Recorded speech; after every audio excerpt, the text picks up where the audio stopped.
It's not the only growing university in the city, but using it as an example, how would you speak to this issue of what we do about the growth of a very essential institution and its impact on a community? Mr. Alexander? I had the opportunity to attend a Georgetown Community Association meeting while I was on the campaign trail about 3 months ago, and they had a PowerPoint presentation of about 60 some odd slides, basically showing how Georgetown is encroaching slowly into the community. And the concerns by the citizens living in the neighborhood were valid concerns. Everything from public drunkenness to vandalism, I mean, real quality of life issues. But the main issue that I saw, that there was no communication between Georgetown, the institution, and the residents in the neighborhood. That needs to be fixed. There has to be an opportunity for Georgetown, the citizens, to sit down around the table to actually chart out how they want their community to look. That must be done. The other issue, I want to address something. One of your questions to Mr. Gray was about Michelle Rhee. It's funny, he will not say anything about Michelle Rhee, but if you mention Peter Nichols, he will flat out say that he will fire Peter Nichols. And then the other thing I want to talk about is Mr. Fenty. He talks about the tough decisions that he's made when it comes to taxi cab meters. I don't know if you know this, but our taxi cab drivers are the lowest paid in the region. That's criminal. You pick on people who are basically in a position who cannot fight back because they don't have the resources to do it. Then the other thing he talks about is accountability of DC government employees. Well, that accountability works both ways. He doesn't want to talk about his relationship with DCHA contracts of that $82 million project, because if you know anything about how you place people on the board at DCHA, you cannot remove a chairman without the mayor's explicit approval. The mayor put him there, and as soon as this chairman said, wait a minute, there's a problem with this contracting process here at DCHA, all of a sudden the next day, the chairman at DCHA was fired. But he wants to say he had nothing to do with it. It doesn't happen that way in DC. The other thing I'd like to bring out is when he talks about the teachers. Well, the teachers are low-hanging fruit. We have the smallest school district in the region. We spend more per pupil than any other school district in the country, but we historically have the worst performing test scores. I firmly believe it's not the teachers. It's not the kids. The families of some of these DCPS students are broken. There are issues with drug abuse in the household, illiteracy that I've already spoken about, and also mental health issues. My plan is to hire an army of social workers, turn them loose in the community, and make sure that anyone receiving government assistance for their child has to be a part of this needs assessment program to find out why it is they're trapped in this cycle of poverty. That's where we'll get the real fixes that will affect everyone in our community's quality of life. Thank you. Mayor Fenty, what would you do about Georgetown University? No, it's a great question. So I was a city council member for 6 years, been mayor for 4 years now. My recollection of university neighborhood debates were one of acrimony, great controversy, and a government that would either sit on the sidelines and do nothing about it, pander, or not make tough decisions. The past 4 years, when you think about it, when you think of Foggy Bottom, when you think of Georgetown, when you think of Brookland and Catholic and other universities, have been relatively quiet. Why is that? Well, it's because the people who we put in place are competent managers. Valerie Santos as the deputy mayor, Neil Albert as the deputy mayor, Dan Tangolini as the city administrator. They know how to bring both sides of the table together without necessarily taking sides to try to find agreement, to try and find compromise, and to try and get things done. And I think that that type of competent management needs to be rewarded with re-election. It's not just the universities. The type of development that has occurred over the past 4 years is the type of development this city has never seen.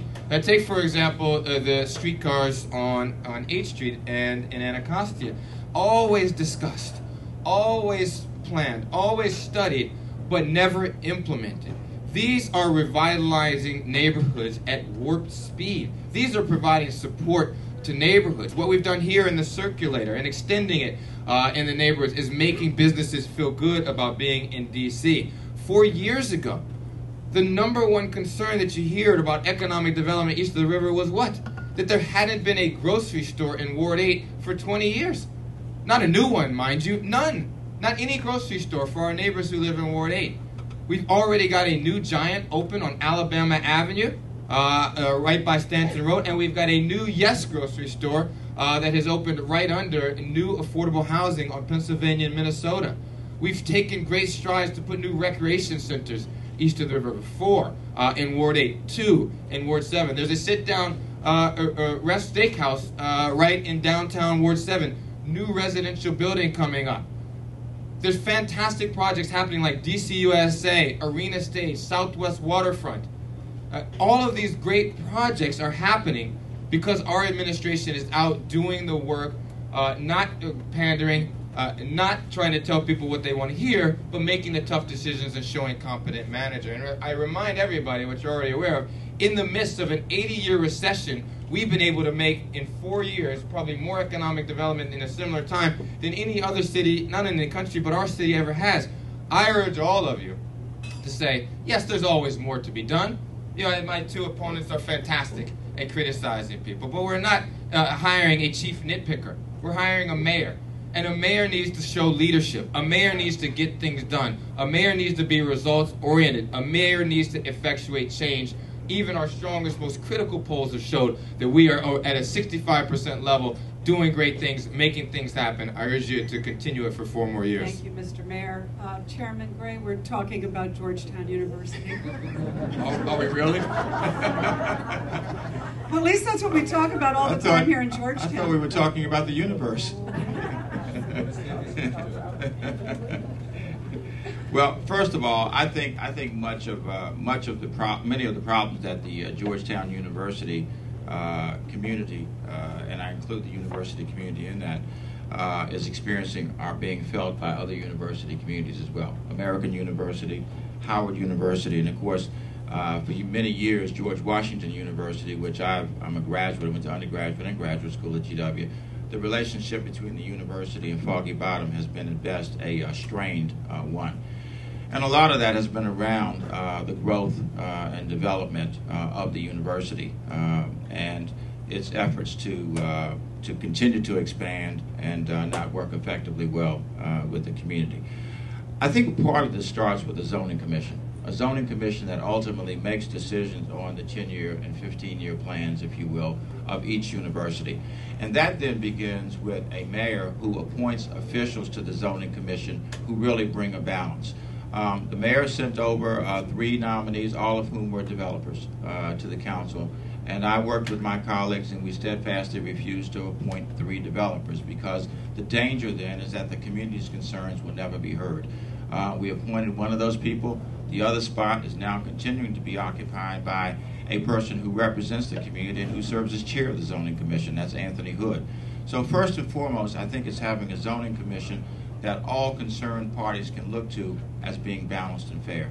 Then having a planning office that will reach out, because they are kind of the staffing arm to some extent of the zoning commission, a planning office that will reach out to the various communities and try to work with them in a constructive way so that some of the tension, some of the strife, if you will, is reduced.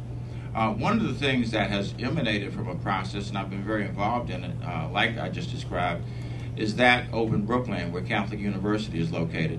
We now have a small area plan that defines the future of the Brookland area, and it includes the concerns of the university.